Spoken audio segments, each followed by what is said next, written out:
Moment of force ये किसके बराबर आता है बेटा? मोमेंट ऑफ फोर्स कैलकुलेट करते हैं हम, इसके लिए दो चीजें चाहिए, एक force multiply by perpendicular distance from point of rotation. Clear है? दो चीजें चाहिए as you can see moment of force निकालने के लिए। अगर हम मोमेंट ऑफ फोर्स कैलकुलेट करना चाहते हैं तो हमें कौन कौन सी चीज चाहिए? सबसे पहले तो भाई हमें चाहिए फोर्स, और फोर्स को क्या करेंगे? मल्टीप्लाई किससे? परपेंडिकुलर डिस्टेंस से। और ये परपेंडिकुलर डिस्टेंस किससे होगा? From the point of rotation. तो moment of force is equal to force into perpendicular distance. It's that simple, इतना आसान है। जैसे कि अगर मैं आपको बोलूं कि एक ऑब्जेक्ट है, उसे यहाँ पे हिंज कर दिया हमने। क्लियर है? हिंज होता है पॉइंट ऑफ रोटेशन, और यह है एक रॉड है, इसे एक एंड जो है इसके ऊपर हमने हिंज किया हुआ है। तो हमने क्या किया, ये जो इसका लेंथ था ये हमें लेटस से 20 मीटर्स इसका लेंथ प्रोवाइडेड था, ठीक है।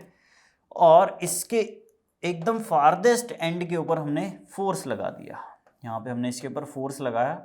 लेटस से ये जो फोर्स था यह था, इस फोर्स को भी हम मान लेते हैं लेटस से 5 न्यूटन का फोर्स लगा। तो मैं आपसे पूछता हूँ कि यार जरा बताओ मोमेंट ऑफ फोर्स कितना होगा?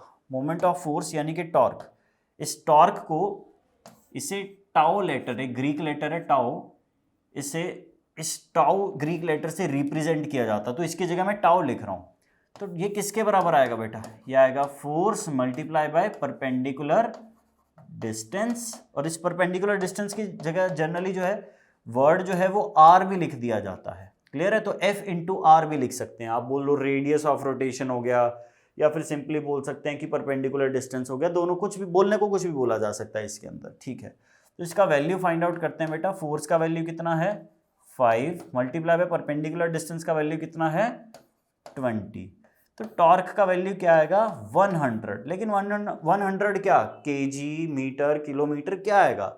अगर हम ध्यान से देखें, फोर्स का यूनिट क्या होता है? फोर्स का यूनिट होता है न्यूटन, और डिस्टेंस का यूनिट होता है मीटर। तो फोर्स इन दोनों, जो टॉर्क इन दोनों का प्रोडक्ट है, तो इसका जो यूनिट है बेटा वो क्या हो जाता है? ये हो जाता है न्यूटन मीटर। क्लियर है? तो टॉर्क का वैल्यू आएगा 100 न्यूटन मीटर। फॉर एग्जाम्पल अगर आप कोई व्हीकल खरीदने जाते हैं तो उसके जब आप स्पेसिफिकेशंस देखेंगे तो उसके ऊपर लिखा होता है कि यह इंजन इतना टॉर्क प्रोड्यूस करने के केपेबल है। तो आप उस चीज से भी जज कर सकते हैं कि जो जितना ज्यादा टॉर्क प्रोड्यूस करेगा उतना ज्यादा टर्निंग इफेक्ट प्रोड्यूस करने के लिए बना है या उतना एबल है। Is it clear? ठीक है, और देखते हैं, आगे बढ़ते हैं।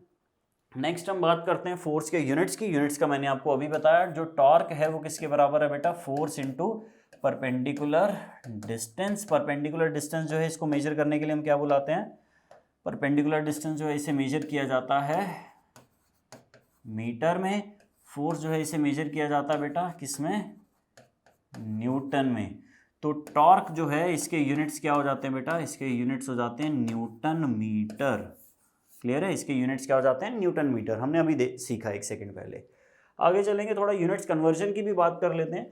ये डेटा है, अगर आप इसे याद रख लेंगे तो अलग बात है, तो आपके लिए आसान हो जाएगा। जैसे कि हमने देखा 1 न्यूटन मीटर, 1 न्यूटन का मतलब होता है 10⁵ डाइन। यह फोर्स की यूनिट होती है डाइन।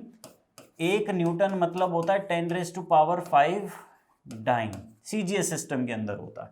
सिमिलरली मीटर को कन्वर्ट करोगे सीजीएस में तो वो कितना होता है? 100 सेंटीमीटर।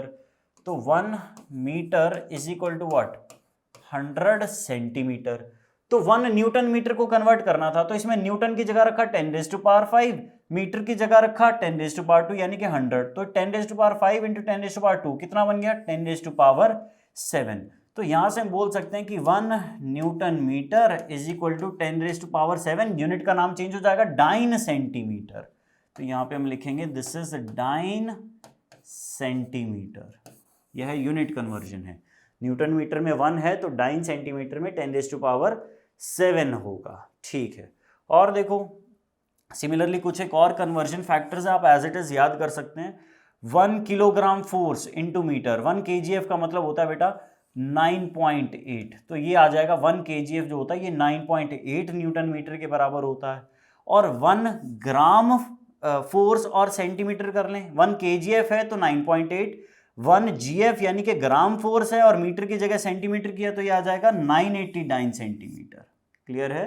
तो ये कुछ एक यूनिट्स हैं, अगर आप याद रख सकते हैं तो आपके लिए सवाल जो है वो कन्वीनियंट हो जाएंगे। मान लो डेटा इसके अंदर गिवन है, आपको इसमें कन्वर्ट करना है, इसके अंदर गिवन है तो इसमें कन्वर्ट करना है, and so on and so fourth. तो ये डेटा है, ये आप बेसिक याद कर सकते हैं। तो this is all about moment of force. Moment of force बहुत ही सिंपल टॉपिक है, आप इसे पढ़ेंगे, आपका इसका बेसिक अंडरस्टैंडिंग होगा तो क्वेश्चन जो है वो आपके बहुत ईजिली हो जाएंगे। क्लियर है? तो आज का वीडियो जो है ये एक तरीके का इंट्रोडक्टरी वीडियो है।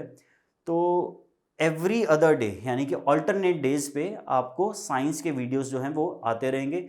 मेक श्योर जो है आपने ये चैनल को सब्सक्राइब किया हुआ है। एंड मोर ओवर यार, अभी मैंने फोर्स का चैप्टर स्टार्ट किया बिकॉज मैं आप लोगों के साथ ऐसे इंटरेक्ट नहीं कर सकता, तो लेकिन अभी जब मैं फोर्स का चैप्टर स्टार्ट कर रहा हूँ तो नेक्स्ट चैप्टर कौन सा स्टार्ट करवाना चाहते हैं आप लोग, ये आप मुझे बता सकते हैं कमेंट सेक्शन में। तो जो भी चैप्टर आप नेक्स्ट उसका वीडियो चाहते हैं फिजिक्स से रिलेटेड, तो वो कमेंट सेक्शन में बताएं कि आप नेक्स्ट चैप्टर जो है वो कौन सा चाहते हैं। तो आज के वीडियो में इतना ही है। टॉर्क के कंसेप्ट को और थोड़ा बेटर अंडरस्टैंडिंग करेंगे हम लोग नेक्स्ट वीडियो के अंदर। Thank you so much for watching. आज की वीडियो के अंदर इतना ही है। That's it for today.